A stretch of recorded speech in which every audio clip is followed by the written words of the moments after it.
Now, anyone who's travelled by plane in the last few years knows just how much tighter security is at our airports. But now the scanning equipment at Newcastle airports just got a lot more sophisticated with the arrival of a full-body X-ray machine. Jerry Jackson's been looking at it, but not as closely as it's been looking at him.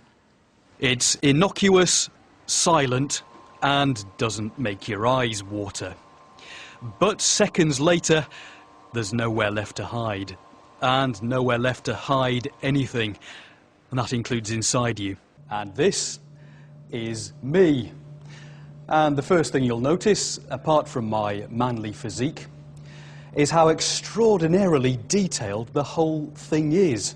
Now, clearly, apart from the pens you can see in my jacket pockets, other things of interest so clearly defined you can tell whether I've broken any bones, for instance, and particularly in terms of the major organs, my stomach, so clear there. If you look at that little white patch here, you can actually see the porridge I had for breakfast. Not everyone will have to go through it.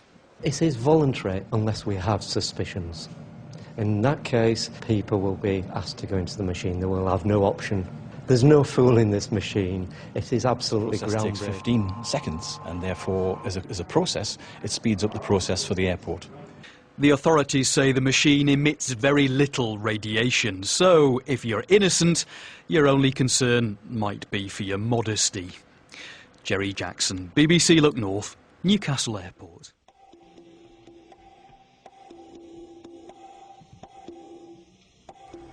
Why they're doing this, I give my two theories. Theory one, we have friendly extraterrestrials that have opened it for a reason. What that reason is yet, I do not know.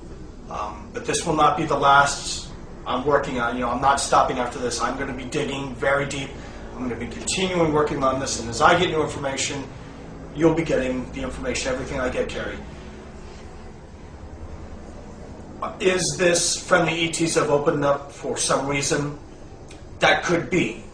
And it could be that now we have the major heavy hitter countries from all over the world who have brought in warships, not cargo ships, but warships by the masses that are literally in this giant circle that have created this perimeter.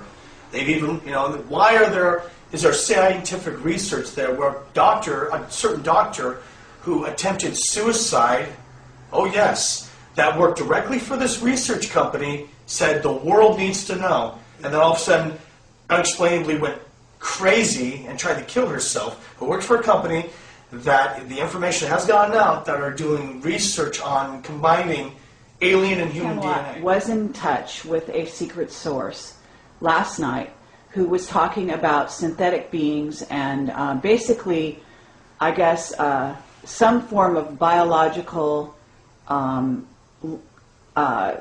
robot, I guess, that are being created, and some which may be also coming here. In other words, and so I am wondering whether or not the Gulf of Aden is specifically connected with a possible invasion of these synthetic beings. Is there anything that, any hookup that you know of in this regard? There has been talk about it amongst me and some other people that I'm in direct contact with that were part of multiple projects under MK Ultra. That's something that we've discussed, but we weren't sure if we really wanted to go public with that just yet because, what I'm saying already and what people are going to say is going to invoke fear. But with fear can build strength, and using that fear, turn it around to really find out what's going on. But yes, okay. It's something that we have talked about, that it indeed is being used to bring in synthetic beings that were made off Which planet. is that the military in China as well as the U.S. has been creating these beings, and that there is also, and it was really interesting, and obviously we're going to be releasing the interview shortly, but he was talking about these beings that were created in association on Atlantis, who were then taken off planet to another planet and allowed to develop basically they developed themselves. However, they're synthetic. For all intents and purposes, they don't have a soul, and that they are now, for some reason, returning to our planet, and that they are, let's say, not happy, and they are also, and this is the testimony from our witness.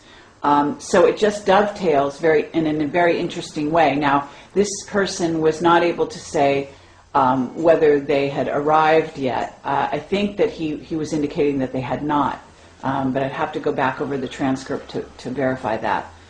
From the information that I've been able to gather,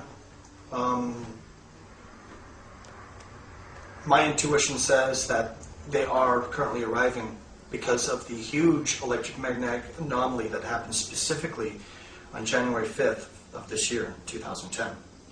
Oh, okay, are you talking about the blue spiral over Norway? There has been speculation that that blue spiral and other spirals have been showing up over Norway. Could that be related to this? It could be. I don't have enough information to say yes or no. I would not be surprised, though. If in some way it has direct relation to it, I would not be surprised. But I don't want to say absolute. Okay. I'll allow people to do their own research, and now I'm going to continue to do my research. It's interesting what you just mentioned about the soulless beings, because the project that I was mainly a part of, the project that I was in reality, from the time I was a child, was prepared for. And that's, again, we will get into that on the next interview. Project Seagate.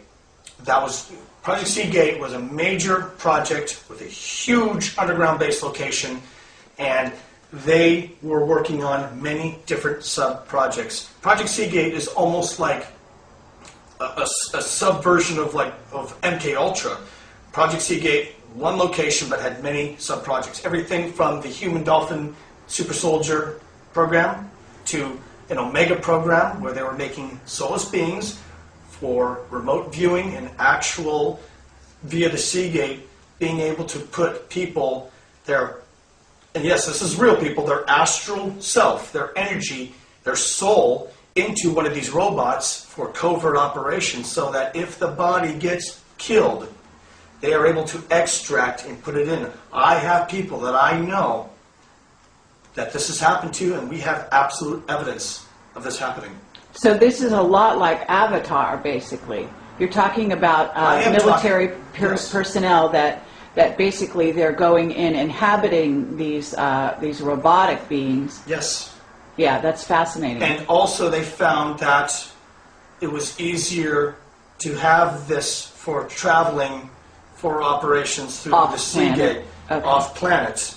Information that you might have that would be pertinent for the public to be aware of here. Don't travel to the Middle East this year. Do not travel there. Do not go there, because they do not care about collateral damage. They proved that with 9/11. They proved that with the Oklahoma bombing. They proved that on December 25th. They proved that at Fort Hood. They do not care. You are an expendable piece of property to the global elite, to Mark Ultra, to governments all around the world.